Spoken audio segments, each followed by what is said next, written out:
The Sun have got an interesting story on Marcus Rashford, who we know is going to dominate the January window. Yeah, he's going to be a big name this month, no doubt about it. And on paper, in the papers, on paper, this is a transfer that sort of makes sense. A potential swap deal, dramatic swap deal, shock swap deal, call it what you want, between Victor Osimhen and Marcus Rashford. Victor Osimhen out of favour at Napoli, he's on loan at Galatasaray at the moment. Antonio Conte doesn't want him at Napoli. Marcus Rashford, we know his situation at Manchester United as well. I've spoken about it a lot. So on paper, it would make sense for the two of them just to do a swap. It's obviously not as easy to just do that. But Marcus Rashford has rejected bids from Saudi Arabia because he wants to win back his England place. So a move to another big European league, Serie A, obviously, would give him the chance to do that and a platform to do that. And Antonio Conte is keen on Marcus Rashford. So we'll see whether that might be something that happens. But I think you're going to get a lot of this over the course of January, these sort of wild fantasy sort of transfer deals, which they might be able to pull off, but they might not. But on paper, those are very rare, very hard to do. But, you know, who knows? Watch this space. To bring you this, AC Milan are expected to formally approach Manchester United over the signing of forward Marcus Rashford. Milan advisor and Rashford's former teammate Zlatan Ibrahimovic has spoken publicly about wanting to speak to Rashford about a move. Rashford's camp have spoken to a number of European clubs to explore the conditions of a deal. As it stands, it's believed United's preference remains a straight loan if they are to allow him to leave. Rashford was once again left out of the matchday squad for Sunday's FA Cup third round tie at Arsenal. Head coach Ruben Amorim saying, "I don't know, we will see," when asked if Rashford had played his final game for the club. While United accept they will have to pay a substantial portion of Rashford's wages, they will look into incentivising the structure to ensure the deal works for them. So I think if anything's clear here, something, whether he stays or whether he goes, whether it's on loan or whether it's permanent, something needs to be sorted. Everything seems to be up in the air at the moment. Yeah, I think both player and club need that clarity. And I felt when Ruben Amorim come in, I think that was one of our questions. We were saying, can he get the best out of Marcus Rashford? Because I think we all know the qualities that he's got. He showed it when he scored, was it 30 plus one season? So he can do it. He can do it in the Premier League. But it just doesn't look like it's going to happen. I think being sort of an academy product, the scrutiny, the expectation is very much on him all the time. We're very much watching everything that he does. So you feel if it's best for him and for the club, then maybe it is time for a new challenge.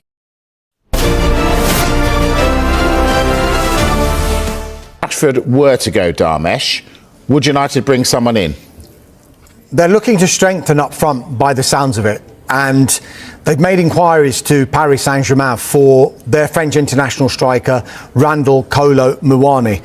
And look, this is not something that's just come up in this transfer window because they've got a long-standing interest in this player. Back in the summer of 2023, they scouted Muani extensively. In the end, they opted to go to Atalanta and pay big money to sign Rasmus Højlund. But it's clear that they admire Kolo Muani, and it appears now that Muani is available again because he's only started twice in Ligue 1 this season, and I think PSG will probably listen to offers for Randal Kolo Muani. They would prefer a permanent deal, but like I say, with a big player like that, it's always very difficult to do that, or at the very least try and do a loan which would come with an obligation to buy come the summer. So definitely one to watch, particularly if Marcus Rashford gets a move away. Michael, if United are in for Muani, will they have to fight for him? Spurs like him as well. Tottenham want another forward, and Ange Postecoglou said this to us in his press conference yesterday, pre-Liverpool press conference. Spurs will be busy this January. I'm not so sure now about a defender, but I do believe Spurs will sign a forward over the next few weeks. OK, well, Kobbie Mainoo and Alejandro Garnacho, people are saying, hang on, they're academy players at Manchester United. United might need to sell them. Do they? Let's make one thing clear. Manchester United do not want to sell Kobbie Mainoo, and they do not want to sell Alejandro Garnacho. They're not actively looking to sell either of those players. However, And I think this is the case with every club. It can't just be pointed towards Manchester United as well. Nobody in the squad is untouchable. Because if you could go to any squad in the country and, not for sale, and then if an outrageous offer comes along, it's going to be considered. So I think that's the case with every single player. As for Mainu himself, we're told he's got no concerns at all over his Manchester United future. He feels valued at the club. His contract is up until 2027, with the club holding a 1-year option on that contract. But they want to reward him because he's been so good for the club. They want to reward him with a new contract on improved terms. Talks have been underway over a new contract, and communication lines remain open. As for Garnacho, he's got a contract that runs until 2028. And one thing I would say as well here, while Manchester United will be confident that they are compliant with profit and sustainability rules, it's clear that they would need to move some players on in order for Ruben Amorim to bring new players in to fit in the style that he wants to play. Remember, Ruben Amorim didn't actually want to join until the summer because he wanted that clean break. But it was now or never as far as United were concerned. So now he's having to learn about these players as he goes along. Hence why I think it will be a slower process. But come the summer, he wants to be in a position where United can actually go for it. But he also knows, and the board know, that homegrown players like Mainu and other players who have come through the academy and been there since they were young boys, they would represent, as we've been talking about many times on this transfer show, pure profit on the books if they were to be sold. Absolutely. We are constantly receiving new information surrounding Marcus Rashford. Now, we have an update. The latest is that Manchester United are aware that Rashford's brother and agent are in Milan talking to AC. A number of clubs are expected to approach United formally over a potential deal. United are understood to be discussing internally whether a straight loan or a loan with an option obligation is the best course of action. If indeed they allow him to leave, that is, a permanent departure is likely to be assessed in the summer, with United aiming to raise his market value before then. All options are still open, including Rashford staying at United beyond deadline day. Marcus Rashford's brother and agent have travelled to Italy to hold talks with AC Milan's executives. It's understood Milan want to sign him on loan with an option to buy. I mean, Dan, obviously Milan seem to be the club that are most vocal about their interest in Marcus Rashford, but they're not the only club after him, are they? Yeah, it feels like Marcus Rashford could be the name of the window so far, couldn't it? I feel like we'll be talking about him quite a lot in this window, but AC Milan seem to be the ones who are making that contact with his agent, as you mentioned there, Dwayne.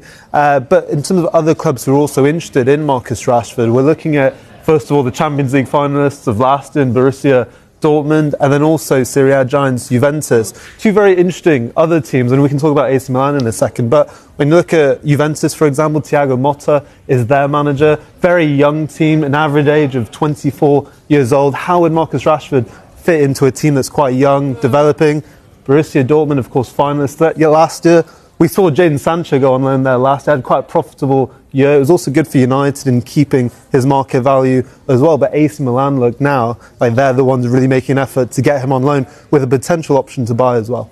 Sam, is Milan a good fit for Marcus Rashford? I think in terms of the pathway, it's worked for them in the last few seasons. We've seen Loftus-Cheek, Tomori go out there as well. And Serie A in general has been good for players that haven't really found their feet in the Premier League, with Lookman now African Player of the Year. We've seen Tammy Abraham, who's now at AC Milan as well. I think it will just be a good move for him, a place where he can find his confidence. The only thing I would say is that their most exciting player is a player that plays in his position. That's Rafael Leao. He's played 23 times this season.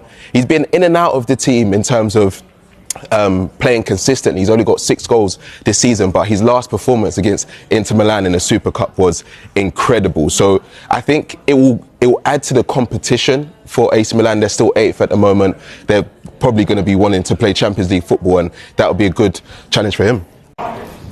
OK, let's bring you up to speed with the latest transfer news now. And according to Sky in Italy, another Serie A club have joined AC Milan in the race to sign Marcus Rashford, and that is Cesc Fabregas's Como. The former Arsenal and Chelsea midfielder is the manager and part owner of the club, and they're keen on bringing Rashford to Italy. It's understood that Como would have no issues in financing a deal for Rashford, whose agent travelled to Italy for talks with AC Milan over a potential loan move. earlier this week. Right, lots of talk about Marcus Rashford's future in this window, and West Ham are the latest club to show an interest in the Manchester United forward. There is an acceptance that it would be an extremely difficult deal to do given Rashford's wages, and the growing feeling is that Rashford is likely to move to a European club if United do sanction a move. That said, West Ham have asked to be kept updated with any developments. It is believed that those two Italian clubs stay in the running, but Rashford's camp will listen to offers from Spain today. AC Milan, they've made it clear to Rashford's agent that he'd have a leading role in the team. Serie A side Como have also expressed an interest and would have no issues meeting the terms of a loan with a percentage of his salary. Now, could the Zlatan Ibrahimovic effect help his old teammate Marcus Rashford move from Manchester United to AC Milan? Rashford's representatives have spoken to clubs in Italy and Spain over a potential move away from Old Trafford. Former Milan striker Ibrahimovic is currently working at the club in an advisory role. Zlatan played for 2 seasons alongside Rashford as Manchester United won the EFL Cup and Europa League in 2017. And Ibra said this: Rashford, I know him very well. I played with him when he was young. He did great things with Manchester and is one of their players. Everyone wants to play for AC Milan, one of the biggest clubs in the world. Difficult operation. We haven't spoken to him yet. Let's see. Yeah, we're going to be talking about this player. I get the feeling for quite some time. He always seems to feature in transfer windows, and it feels like this is the window where potentially he'll move. Randall Kolo Muani, 26-year-old PSG striker. He's been linked with Manchester United, and he's very much still a player of interest with regards to Manchester United. However, our information is there's been no further contact since their initial inquiry. Now, we know that doesn't mean it's off the table. Could they decide to look at it in the summer if he was still to be available? PSG are open to the move and would like to sell Muani in this transfer window if possible. He's only made 2 Ligue 1 starts this season, 8 substitute appearances. He's not started a Champions League game. Game time has been hard to come by, and you get the feeling that his time in Paris is coming to an end. He has a contract until 2028 at PSG, so they hold the cards with regards to any potential sale or loan. But what I think is really interesting is the fact that since that initial inquiry, Manchester United haven't gone back to the negotiating table to say, hang on, let's have another conversation here, which may lead you to think that someone else in the Premier League, Michael, could be interested. Yeah, Tottenham, my understanding is, are still interested in the forwards. He can play across the whole front three. Spurs looking for reinforcements there. Of course, they've signed Anthony Kinski, and he made a fantastic debut against Liverpool. They've got the goalie they want. People are asking me whether they're going to get a defender in. I think the priority is a forward, and Muani, yes, there is interest. I don't know. We'll see. He's a player for Manchester United. We'll see. He have to work. He have to represent his club, and he loves his club. But I have to make choices. Already spoke about how I make the choices. So it is what it is. So let's continue. Let's see the next game. And like I said, I have to make a selection. Really important, not just for them, but for all the players. Your life as a footballer has cycles and moments, and sometimes in 1 week your life can change. And you can see Altay against Tottenham. Everybody was pointing the finger for Altay, and I understand that. And today he was our hero. Also, Joshua a few weeks ago had a small problem with our fans, and today, every time he's going on the pitch, you feel that the support from the fans. And then he has the last penalty. So the life is like that, and you have to continue humble, to work every day. Your time will come, and so it's really important for them, not just for them, but for his teammates. The first thing I think is hard. I don't remember to say clearly that I want new players. What I said is that sometimes the profile for this system is different, and the players came here with a different idea how to play. So I don't remember to say that so clearly that I want new players. What I said is that we need to improve recruitment. When we are targeting players, we need to have sure that they will cope with the demands. Sometimes you have to bet a little bit. And what I said also is that we have to improve our academy to bring young kids that feels the club in the right way, and also with that rules we are able to do some business and to have money to invest in the team. Connecting that with the second part of the question, our idea is always to keep the best players and the players that we build for this club. But we know the position that the club is in the moment.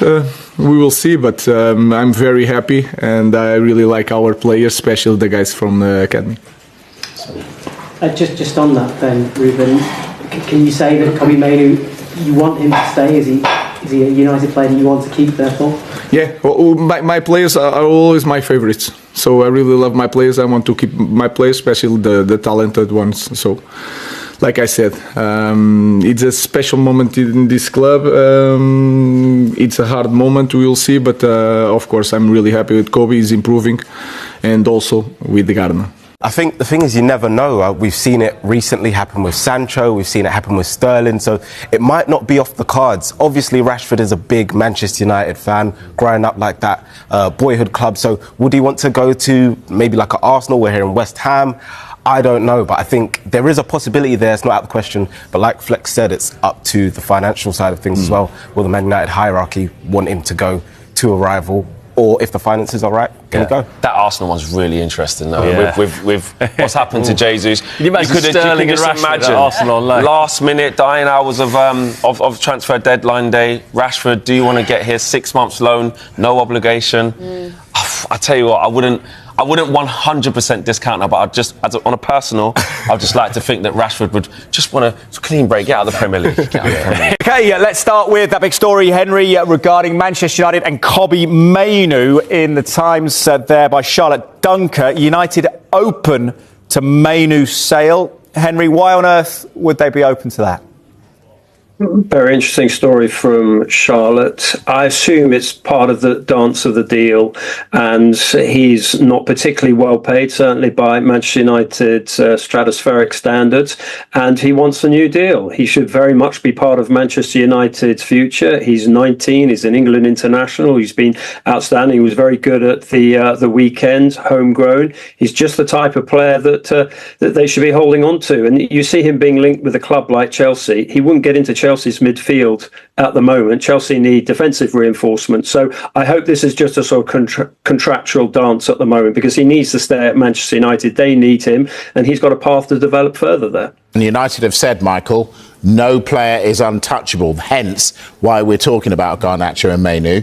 If you're a United fan, should that worry you? A little bit, but you look at Manchester United at the moment and you hear any ex-player, I think there's an acceptance that it's going to take at least 2 or 3 windows for Ruben Amorim. It's clear he's got his own philosophy, but these players don't fit at all. It's been a really tough few years for Manchester United. Yes, they won the FA Cup in May, but maybe that was just one little positive on what's been a really dark year or two in terms of recruitment. But the last thing you'd imagine Ineos wanting to do is selling someone who's been such a bright part of Manchester United over the last 12 months. Yeah, well, and they're certainly doing things their own way, aren't they? So you never say never. There is a bright spot for Manchester United today, though, Dharmesh. Tell us. Yeah, potentially great news this. Ruben Amorim, the Manchester United head coach, said that this particular deal was close, and I'm talking about Amad Diallo and his future. We're told an agreement has been reached between Manchester United and Amad Diallo over a new contract. The formal announcement could come very, very soon. He had entered the final 6 months of his contract. Now, United actually had the option to extend that for a further 12 months, but they decided not to exercise that option, instead enter into talks to give him a new contract to properly reflect the good performances that he's produced for Manchester United, particularly under Ruben Amorim. So it wasn't going to be just a case of extending for another year on the current terms. They wanted to get him a new extended contract on improved terms. And I think everyone has seen, and it's been widely recognised, that Amad Diallo has been effectively Manchester United's best player since Ruben Amorim took charge at Old Trafford. So good reward and probably a deserved reward as well. Yeah, he's gone really well for United. Believe it or not. Right, I promised you more Manchester United. I'm going to give you more Marcus Rashford. Darmesh, is he any closer to leaving? Possibly. I mean, what I would say is that Manchester United are aware that Marcus Rashford's brother has been in Milan, just exploring the conditions of a potential loan deal to AC Milan. But look, a number of clubs now are expected to formally approach Manchester United over a potential deal. Milan have made him their primary target for this transfer window. Borussia Dortmund, Juventus are also interested, among a number of other clubs. But just talking about Dortmund, their boss, Nuri Sahin, was asked directly about the potential signing of Marcus Rashford. He said this: anything can happen. It's not as easy as in winter as it is in summer. We'd be prepared to do something, but we'll only do it if it makes us better. We're not going to get carried away. But since then, Sky Germany have kind of poured a little bit of cold water on this by saying that maybe the deal that Dortmund would want probably wouldn't be agreeable to Manchester United, because we do know that any loan deal would require United to pay a substantial amount of the wages that Rashford earns. And even with that, Dortmund may find it a little bit too excessive to be able to pay that much. But look, never say never with that. Sky Germany are just saying at the moment, not so strong with Borussia Dortmund. But clearly Milan is a big target for Rashford. As for United, with regard to Rashford, we understand that they are now discussing internally what the best course of action is. Do they do a straight loan? Do they do a loan with an option or an obligation at this stage? Because they need to weigh up the risks associated with the potential market value come the summer. Because if they just do a straight loan and he performs well, it will send his market value up. If they do a straight loan and he doesn't perform so well, what will that do the market value? And the in-between stage, if they allow him to leave, is if they put an option price on it now that is probably halfway between what they want and what it is now, then they kind of hedge their bets. But then the gamble is he plays really, really well and they could have got much more money for him. So lots of things to discuss for United. We think that a permanent departure for Rashford will probably be reassessed come the summertime. But all options are still open. And that even means Rashford staying at Old Trafford beyond deadline day. A bit of news from today. Their training session, Marcus Rashford wasn't training with the rest of the squad, but I think that was planned because he was ill. He missed the game against Liverpool, and as a result, he had his own individual training session. Been ill a lot, hasn't he, lately? Michael, tell us why Zlatan Ibrahimovic could be in amongst all of this. Well, first, he's a huge fan of Marcus Rashford's, and he was a fan of his when he played alongside him in the 2016-17 season, and back then he called him England's future. Ibrahimovic is a representative, an ambassador of AC Milan, and clearly speaking highly of him. AC Milan have just come off the back of their Italian Super Cup win. They've got the charismatic Sergio Conceição as head coach now. Some fantastic shots of him in the dressing room with a big cigar, and maybe it's a fresh start for AC Milan and potentially a fresh start for Rashford. Stevie, let's talk Kobe Mainoo at Manchester United. And ESPN FC ran a piece, as did a lot of the papers in the United Kingdom, saying that although they don't want to sell, if they were to get rid of either Mainoo or Garnacho, 100% of the sale would go towards the PSR regulations, which would help them down the road. Chelsea were linked with Mainoo. Is this a non-starter, or potentially could you see something like this happening? Well, there's two things of what I'd like to say. Number one is, to me, Kobe Mainoo is at his best when his team have the ball or he has the ball. I am not convinced that Kobe Mainoo is as good without the ball. Defensively, I don't see him making challenges. I don't see him breaking up play. I see him following runners, but unfortunately, he always seems to be behind them, trying to catch up. He is no dynamic central midfielder that can defend for his team. With the ball, I think absolutely he is quality. He looks cool and calm and collected, but I absolutely have question marks over Kobe Mainoo when it comes to defending in the middle of the park. In terms of Chelsea, he again, because of that, he doesn't fit what Chelsea want to do. Caicedo and Lavia in particular, getting around the middle of the park, closing things down. Enzo Fernandez, doesn't get around as good as the other two, but certainly does a lot of that. So Kobbie Mainoo doesn't fit the bill in the middle of the park. I think that the Chelsea need or Chelsea have right now. So I don't see it. And again, I'd love to hear what Oggy thinks about Mainoo, because, as I said, I am not convinced this guy can defend. Well, it's a good point, that, because I think that although Kobbie Mainoo, like you say, Steve, he's very good with the ball, and he does kind of sometimes help the game tick for United, he isn't quick. And I think the one thing that really holds him back is that he's one-paced, and he lets players get away from him. Yeah. If the game is going in his favour, he's a very good player, Kobbie Mainoo, and he's still only young, but he doesn't have a burst of pace, and I think that will ultimately hold him back from being a kind of a world-class midfielder. I think he doesn't get around the pitch quick enough. But on saying that, if Man United had 20 players that they were willing to sell, he would be 18 or 19 on the list. He's not a player they're looking to sell.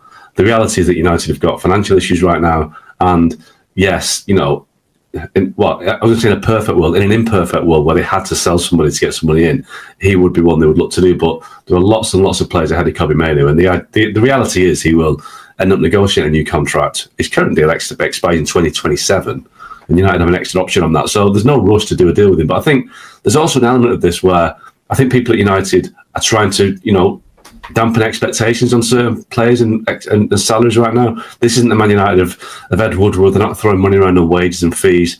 They're trying to be sensible. So if people around Kobbie Mainoo are trying to get a new deal at silly money, this is a message to say ain't going to happen. But I'm with Stevie. I think ultimately, defensively and in terms of mobility to get around the pitch, he isn't quite there. Can I just add, just one thing from a Chelsea perspective. I think Chelsea fans need to remember as well, whether they like it or not, and I have my own issues with the situation, and I agree with both the boys.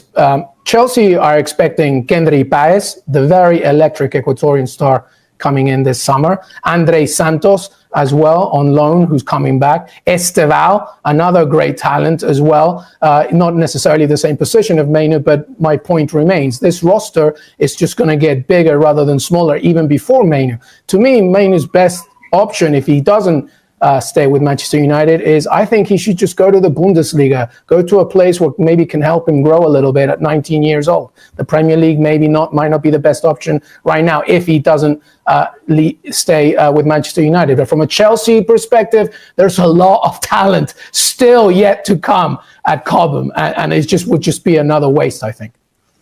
Let's talk about a top-flight English central defender with someone who played in the English top flight as a top defender, Stevie Nicol. Mark Gahey has been linked with Chelsea. We continue that theme. Badiashile, Fofana, both hurt right now. It's Colwill and Acheampong was the latest. Would Gahey to Chelsea make sense? Because obviously those two have got a past. Yeah, absolutely. Yeah, it makes sense. That's absolutely the one spot I think they need to strengthen. I'm not a huge fan of what they have right now. I'm not a huge fan of Fofana. I'm not a huge fan of Tolson. I'm not a huge fan of Disasi either. I think absolutely Chelsea needs strengthening there. And if you look around at what there is, then Gahey absolutely would fit the bill. To me, it seems a little bit of a no-brainer. There's no question he ain't going to be staying at Palace for too much longer. And I think Chelsea 100% need a centre-back. And listen, he's no Franz Beckenbauer, but you know what you're getting. And I think from a defensive point of view, I'll settle for that every day of the week. And I can put a centre-back on the field and I know exactly what I'm going to get from him. Then I think it makes sense for Chelsea.